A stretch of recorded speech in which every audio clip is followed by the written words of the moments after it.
तर लाडू बनवण्यासाठी मी या इथे 3 कप एवढं बेसन पीठ चाळणीने गाळून घेणार आहे।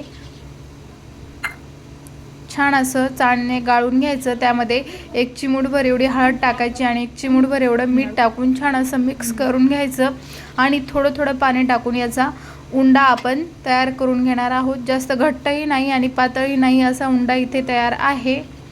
तर आता आपण याच्या पुऱ्या लाटून घेणार आहोत। थोडंसं तेल लावून ही पुरी आपण लाटून घेणार आहोत। तुम्ही पाहू शकता जास्त जाडही नाही आणि पातळही नाही अशी पुरी लाटून तयार आहे।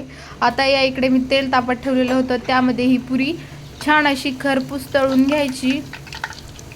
एकदा पलटी करून परत दुसऱ्या बाजूने तळून घ्यायची। तुम्ही पाहू शकता आपली पुरी मस्तपैकी तळून तयार आहे। या प्रकारे सर्व पुऱ्या मी इथे तळून घेतलेल्या आहेत। तर आता आपण या एका ताटात काढून हाताने जेवढं शक्य होईल तेवढं मळून घेणार आहोत, याचा चुरा करून घेणार आहोत। तर तुम्ही पाहू शकता या इथे शक्य होईल तेवढं मी हाताने मळून घेतलेलं आहे। आता हे आपण मिक्सरला फिरून घेऊ। तुम्ही पाहू शकता अशी बारीक पूड मी याची केलेली आहे। आता हे एका भांड्यामध्ये काढून घ्यायचं।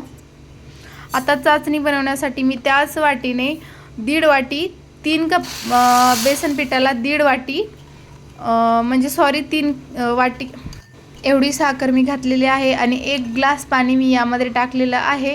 तुम्ही पाहू शकता आपली चाचणी एक तारी बनलेली आहे आणि साधारणतः बोटावरही याची तार बनते तशी बनलेली आहे। आता ही चाचणी या मिश्रणामध्ये टाकून घ्यायची, छान असं मिक्स करून घ्यायचं।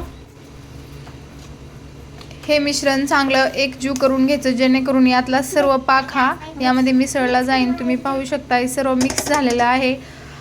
आता एक 5 मिनिटानंतर हे छान असं थंड झालेलं आहे। याचे लाडू आपण बांधून घेणार आहोत।